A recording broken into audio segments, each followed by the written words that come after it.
6वी मराठीमध्ये मी 6वी तुमचं खूप खूप मनापासून स्वागत करते. आज मी तुम्हाला बटाटा आणि साबुदाण्याच्या कुरडया बनवून दाखवणार आहे. या कुरडया करायला खूप सोप्या आहेत. नवशिके अगदी सहज बनवतील आणि पाहू शकता तळल्यानंतर या कुरडया दुप्पट-तिप्पट फुलतात आणि खायलाही तितक्याच खमंग कुरकुरीत लागतात. चला तर मग आता वेळ न घालवता पटकन रेसिपीला सुरुवात करूयात. कुरडया बनवण्यासाठी सुरुवातीला आपण साबुदाणा भिजत घालूया. त्यासाठी इथे मी 1 बाऊल साबुदाणा घेतला आहे. साबुदाण्याचं वजन प्रमाण सांगायचं झालं तर इथे मी 250 ग्राम म्हणजेच पाव किलो इतका साबुदाणा घेतलेला आहे. आता साबुदाणा आपल्याला स्वच्छ धुवून घ्यायचा आहे. त्यासाठी यामध्ये भरपूर पाणी घालायचं आहे आणि हाताने चोळून 1 ते 2 पाण्याने साबुदाणा आपल्याला स्वच्छ धुवून घ्यायचा आहे. इथे मी 2 पाण्याने साबुदाणा स्वच्छ धुवून घेतलेला आहे. आता यामध्ये आपल्याला 1 ग्लास पाणी घालायचं आहे किंवा साबुदाण्याच्या वरती थोडंसं पाणी येईल ना इतपत यामध्ये आपल्याला पाणी घालायचं आहे. असं साबुदाण्याच्या वरती थोडंसं पाणी राहिलं ना तर साबुदाणा आपला अगदी छान भिजतो, म्हणून आपल्याला असं थोडंसं पाणी वरती येईल इतपत या साबुदाण्यामध्ये पाणी घालायचं आहे. आता यावरती झाकण ठेवायचं आहे आणि 8 तासासाठी हा साबुदाणा भिजण्यासाठी साईडला ठेवून द्यायचा आहे. आता 8 तासानंतर तुम्ही पाहू शकता साबुदाणा आपला मस्त फुललेला आहे, फुलून छान वरती आला आहे. मी तुम्हाला हा साबुदाणा बोटाने मॅश करून सुद्धा दाखवते. तर पाहू शकता साबुदाणा आपण दाबला की लगेच तो मॅश होतोय, म्हणजे आपला साबुदाणा अगदी परफेक्ट भिजलेला आहे. आता चमच्याच्या सहाय्याने हा साबुदाणा आपण अशा प्रकारे छान मोकळा करून घेऊयात. आपण ज्या पद्धतीने खिचडी बनवण्यासाठी साबुदाणा भिजवून घेतो ना तसाच आता हा साबुदाणा तयार झालेला आहे, अगदी परफेक्ट. आज आपण ह्या कुरडया बनवताना एक छोटीशी ट्रिकसुद्धा वापरणार आहोत, ज्यामुळे तुमच्या कुरडया तळल्यानंतर 4 पट फुलतील. तर तुम्ही पाहू शकता साबुदाणा आपला अगदी छान मोकळा झालेला आहे, अगदी मोठ्या प्रमाणे आपला हा साबुदाणा तयार झाला आहे. आता इथे आपल्याला गॅसवरती मोठं पातेलं ठेवायचं आहे आणि त्यामध्ये आपल्याला 1.5 बाऊल पाणी घालायचं आहे. ज्या बाऊलने आपण साबुदाणा मोजून घेतला आहे ना त्याच बाऊलने इथे आपल्याला पाण्याचा सुद्धा वापर करायचा आहे, म्हणजे प्रमाण आपलं बिघडत नाही, अगदी परफेक्ट होतं. आता गॅस चालू करायचा आहे आणि या पाण्याला मस्त खळखळ उकळी यायची वाट बघायची आहे. तर तुम्ही पाहू शकता पाण्याला अगदी छान खळखळ उकळी आली आहे. अशी उकळी आली की लगेच गॅस बंद करायचा आहे आणि हे पाणी आपल्याला खाली उतरून घ्यायचं आहे. आता लगेच आपल्याला या उकळत्या पाण्यामध्ये हा भिजवून घेतलेला साबुदाणा टाकून घ्यायचा आहे. आज आपल्याला इथे ही छोटीशी ट्रिक करायची आहे, ज्यामुळे तुमच्या कुरडया तळल्यानंतर 4 पट फुलणार आहेत. आपण कधीही गरम पाण्यामध्ये जर साबुदाणा भिजत घातला ना तर तो छान शिजल्यासारखा होतो आणि साबुदाणा छान शिजला की वाळल्यानंतर तो 4 पटीने फुलतो देखील. आता आपल्याला हा साबुदाणा या पाण्यामध्ये पटकन मिक्स करून घ्यायचा आहे. साबुदाणा आपण छान मिक्स करून घेतला की आपल्याला जास्त वेळ इथे घालायचा नाही, कारण पाणी थंड होईल. आपल्याला गरम असतानाच यावरती झाकण ठेवायचं आहे आणि झाकण ठेवल्यानंतर साबुदाणा रात्रभर भिजण्यासाठी असा साईडला ठेवून द्यायचा आहे. आता मी तुम्हाला दुसऱ्या दिवशी सकाळी भेटते. आता दुसऱ्या दिवशी सकाळीच आपल्याला कुरडया बनवायला सुरुवात करायची आहे. तर तुम्ही इथे पाहू शकता साबुदाणा आपला मस्त भिजलेला आहे. आपण गरम पाण्यात साबुदाणा भिजवून घेतल्यामुळे साबुदाणा मस्त शिजल्यासारखा सुद्धा झाला आहे. आता आपल्याला अशा प्रकारे हा साबुदाणा मोकळा करून घ्यायचा आहे. सुरुवातीसारखा हा मोकळा होत नाही, पण अशा प्रकारे आपल्याला साबुदाणा थोडासा चमच्याने मोकळा करून घ्यायचा आहे. आता साबुदाणा आपल्याला बारीक करून घ्यायचा आहे. त्यासाठी इथे मी पुरणाची चाळणी घेतली आहे आणि या चाळणीखाली मोठा बाऊल ठेवला आहे.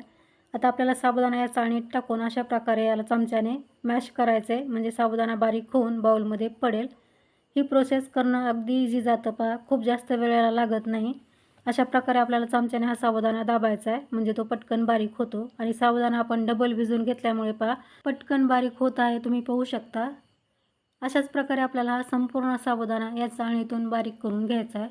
आता तुम्ही म्हणाल की ही प्रोसेस आपण मिक्सरमध्ये करू शकतो का? तर बिलकुल नाही करू शकत, कारण साबुदाणा पहा भिजवून घेतल्यामुळे खूप जास्त चिकट होतो आणि तो जर तुम्ही मिक्सरला फिरवायला गेलात ना तर त्याचा लगेच गोळा तयार होईल, साबुदाणा बिलकुल बारीक होणार नाही.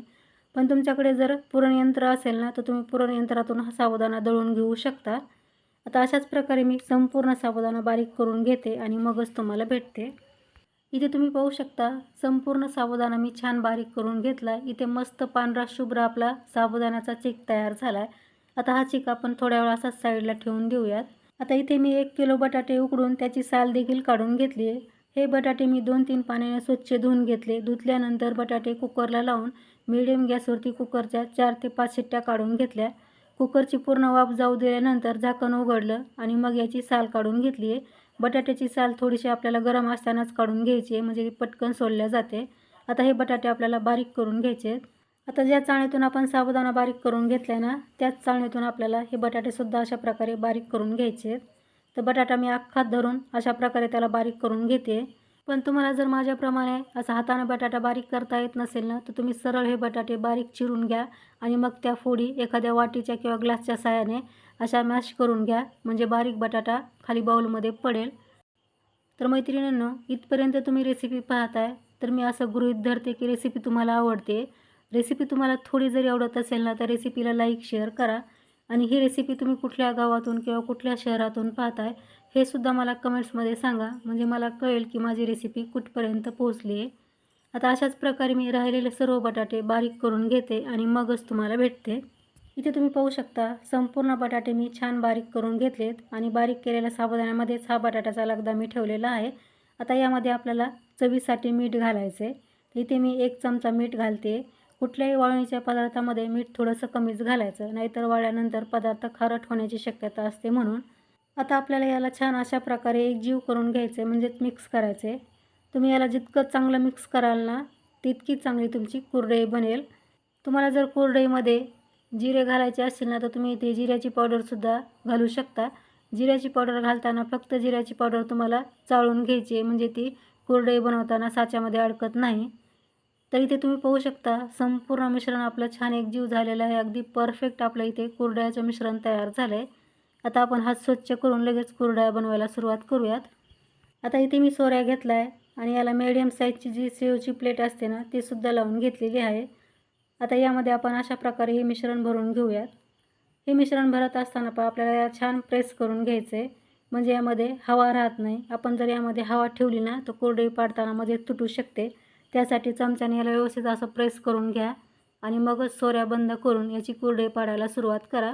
आता आपण लगेच कुरडई बनवायला सुरुवात करूयात.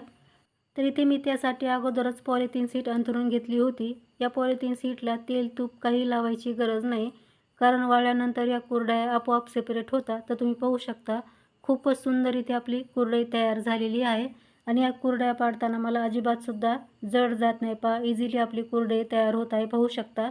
आणि याचा तारसुद्धा अगदी परफेक्ट झालेला आहे, म्हणजे आपलं मिश्रण आहे ना परफेक्ट झालं आहे. मिश्रण परफेक्ट झालं ना, तर अशा प्रकारे कुरडईसुद्धा परफेक्ट तयार होते, पाहू शकता. खूप सुंदर आपल्या इथे कुरडया तयार झालेल्या आहेत. या कुरडया करायला जेवढ्या सोप्या आहेत ना, खायला त्याहीपेक्षा टेस्टी लागतात. तर तुम्ही एकदा नक्की ट्राय करून पहा. आता अशाच प्रकारे मी राहिलेल्या सर्व कुरडया बनवून घेते आणि मगच तुम्हाला भेटते. तर तुम्ही इथे पाहू शकता संपूर्ण कुरडया मी बनवून घेतल्यात आणि खूपच सुंदर इथे आपल्या बटाट्याच्या कुरडया तयार झालेल्या आहेत. आता तयार कुरडया आपण 2 दिवस कडकडीत उन्हामध्ये वाळून घेऊयात. तुमच्याकडे उन्हाची सुविधा नसेल ना, तर तुम्ही या फॅनखालीसुद्धा वाळून घेऊ शकता. पण फॅनखाली या कुरडया वाळण्यासाठी थोडासा जास्त वेळ लागू शकतो. 2 दिवसानंतर तुम्ही पाहू शकता बटाट्याच्या कुरडया आपल्या अगदी मस्त वाळलेल्या आहेत आणि वाळल्यानंतर या कुरडया थोड्याशा पिवळसर झालेल्या आहेत, कारण आपण यामध्ये बटाटा वापरला आहे. बटाट्याचा रंग पिवळा असतो, म्हणून वाळल्यानंतर या कुरडयाला रंगसुद्धा पिवळसर येतो. तर पाहू शकता खूप मस्त इथे आपल्या कुरडया तयार झाल्यात. बिलकुलसुद्धा कुरडई वाळल्यानंतर तुटली नाही किंवा मोडलीसुद्धा नाही. पहा एकदम परफेक्ट इथे आपल्या कुरडया तयार झाल्यात. या कुरडया बनवताना आपण एकही थेंब तेलाचा वापर केला नाही, म्हणून तुम्ही या डब्यामध्ये भरून वर्षानुवर्षे स्टोअर देखील करून ठेवू शकतात. बिलकुल खराब होत नाहीत. आता कुरडया मी तुम्हाला तळूनसुद्धा दाखवते. त्यासाठी इथे मी तेल अगोदरच गरम करायला ठेवलं होतं. या कुरडया तळताना आपल्याला तेल हलकंसं गरम होऊ द्यायचं आहे आणि मग अशा प्रकारे गॅसची फ्लेम कमी करून या कुरडया तळून घ्यायच्यात. या कुरडया बनवताना आपण यामध्ये बटाट्याचा वापर केला आहे. बटाटा खूप जास्त वेळ तेलात राहिला ना, तर तो लाल होऊ शकतो. तर तुम्ही पाहू शकता पहिली कुरडई माझी थोडीशी लाल झाली आहे, कारण तेल इथे खूप तापलं होतं. तर आता दुसरी कुरडई पहा छान पांढरी शुभ्र तयार झाली आणि मस्त फुलली आहे देखील. तेलाचं टेम्परेचर आपल्याला थोडंसं मिडियमच ठेवायचं आहे आणि अशा प्रकारे या कुरडया तळून घ्यायच्या आहेत. खूप जास्त वेळ ही कुरडई तळल्यानंतर तेलात राहू द्यायची नाही, नाहीतर ती पटकन लाल होऊ शकते. आज आपण या कुरडया बनवताना 1 किलो बटाट्यासाठी पाव किलो साबुदाण्याचा वापर केला आहे आणि तेवढ्या प्रमाणात माझ्या इथे 35 कुरडया तयार झालेल्या आहेत, त्यासुद्धा मोठ्या आकाराच्या. कमी जास्त होऊ शकतात. कुरडया तुम्ही किती लहान मोठ्या बनवता त्यावरती सुद्धा डिपेंड राहील. तर पाहू शकता मस्त या कुरडया तयार झाल्यात. एकदा नक्की ट्राय करून पहा. रेसिपी तुम्हाला आवडली असेल तर रेसिपीला लाईक शेअर करून चॅनलला सबस्क्राईब करायला देखील विसरू नका. तर लवकरच भेटू आणखी एका अशा छानशा रेसिपीसह. तोपर्यंत मस्त खा आणि हेल्दी राहा. धन्यवाद.